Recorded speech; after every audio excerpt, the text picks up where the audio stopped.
रहस्य बताएं आपको। जगन्नाथपुरी में एकादशी नहीं होती। श्री जगन्नाथ भगवान एकादशी नहीं करते और ना किसी को करने देते हैं, बल्कि जगन्नाथपुरी में नियम है कि एकादशी वाले दिन तो आकंठ पाना चाहिए और दिन से ज्यादा, ये नियम है। अगर कोई व्यक्ति एकादशी का नियम पालन करता है जगन्नाथपुरी में, ठाकुर जी टेढ़ी टेढ़ी नजर से देखते हैं उसको, बोले दारी के बाहर जाके कर, यहां मत करे, यहां तो खूब खा चकाचक। अच्छा, उसके पीछे कारण, एकादशी पर अन्न नहीं पाया जाता, और अन्न जो है वो मानव के द्वारा बनाया जाता है, मानव के द्वारा सिद्ध किया जाता है। पर जगन्नाथपुरी में जो प्रसाद है वो महाप्रसाद है, और उसको लक्ष्मी मैया बनाती हैं। लक्ष्मी जी का हाथ स्पर्श होने के बाद वो अन्न नहीं रहता, वो प्रसाद हो जाता है। इसलिए प्रसाद से एकादशी नहीं टूटती है, इसलिए महाप्रसाद पाया जाता है। हम आपको एक बात निवेदन करके कह दें, आप एकादशी नियम करते हैं और उसी समय वृंदावन से कोई आया और राधा वल्लभ जी, राधारमण जी का प्रसाद आपके घर एकादशी को लेकर के आया। अब नियम है कि प्रसाद हाथ में आवे तो इतना विलंब भी नहीं करना चाहिए कि मैं शाम को पाऊंगा या रात को पाऊंगा या थोड़ी देर बाद। कहते हैं कि कोई कहे कि लीजिए वृंदावन से प्रसाद, तुरंत खोल करके, भले ही कैसा भी लगे, तुरंत ले, एक दाना तो रखे ही लीजिए मुख में। ये प्रसाद का नियम है। इसके पीछे कारण बताते हैं, बोले तुमने छोड़ दिया, 1 घंटा बाद पाएंगे, अगले आधे घंटे में मृत्यु हो गई तो, प्राण निकल गए तो। इसलिए प्रसाद जब आ जाए सामने, भले ही पेट भरा है, भले ही आप किसी अवस्था में, कुछ भी, कोई कह दे ये प्रसाद है, प्रसाद शब्द सुनते ही तुरंत एक तिनका ही सही लीजिए और तुरंत मुख में धर लीजिए। कई लोग ऐसा विचार करते हैं, एकादशी होती है, अन्न कैसे पावें, प्रसाद तो है लेकिन अन्न तो है, टूट जाएगा। पर नहीं, आप उसके प्रति अन्न बुद्धि नहीं रख सकते हो, वो प्रसाद है। और अगर उसके प्रति प्रसाद बुद्धि है तो प्रसाद से एकादशी नहीं टूटती, इसलिए उसको पा लीजिए तुरंत। अन्न पाने को निषेध है। तो किसी का भाव है कि उस दिन क्यों गाँव में बढ़िया अच्छा मत गाएगा, हम तो नियम बताते हैं कथा में, गाड़ी चल रही हो खूब तेज रफ्तार में, उस समय गीत गोविंद मत गाना। ठाकुर जी कहेंगे नहीं धीरे कर ले, मुंह को दौड़ो ना जा रो।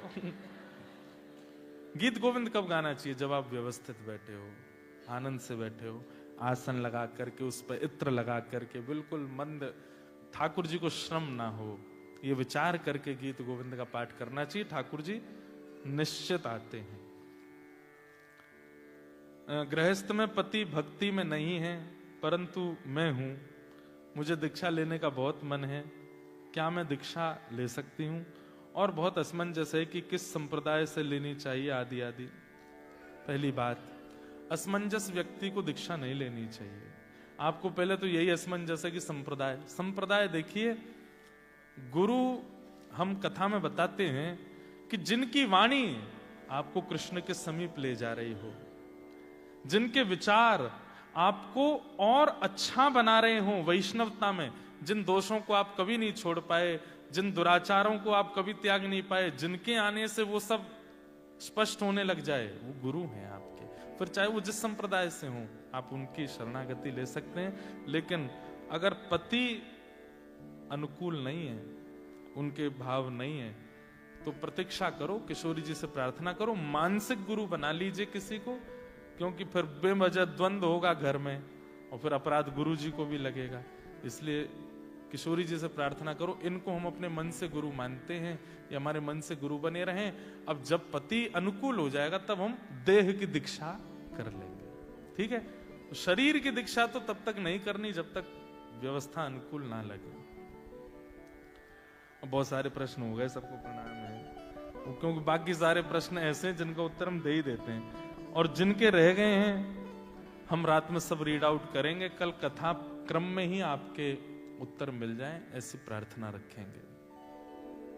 दासानुदासो भवतास्मि भूयः। इस 3 दिन के सत्र से आपको यही निर्माण करना है कि ठाकुर जी के दासों के प्रति आपके दासत्व की भावना आवे, ठाकुर जी के जनों के प्रति आपकी दासत्व की भावना आवे। और ये अगर हो गया तो भगवत मिलन बहुत सहज हो जाएगा। ठाकुर जी के पास सीधे जाएंगे, वैकुंठ है उनके पास देने को, लेकिन ठाकुर जी के भक्तों के पास तो निकुंज है, वृंदावन है, यमुना जी हैं, गिरिराज जी हैं, गोवर्धन है, भांडीर वन है, गोकुल है, ये सब दे सकते हैं वैष्णव चाहें तो।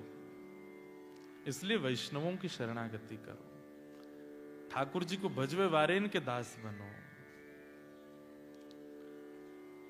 और क्या कहते हैं, मन स्मरेता सुपते गुणांस्ते गृणीत वा कर्म करो तुकाय।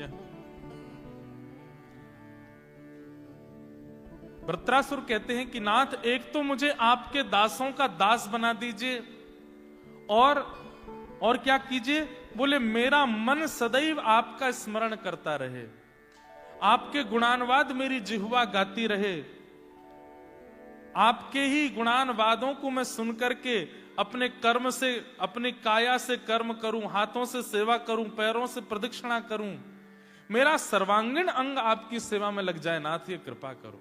इसका मतलब क्या है, सर्वांगीण अंग को सेवा में लगाने की क्षमता ठाकुर जी नहीं दे सकते, वैष्णव दे सकता है, भक्त दे सकते हैं। ठाकुर जी के जो वैष्णव हैं वो दे सकते हैं।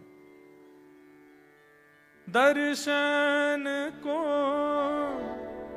नैना तपे,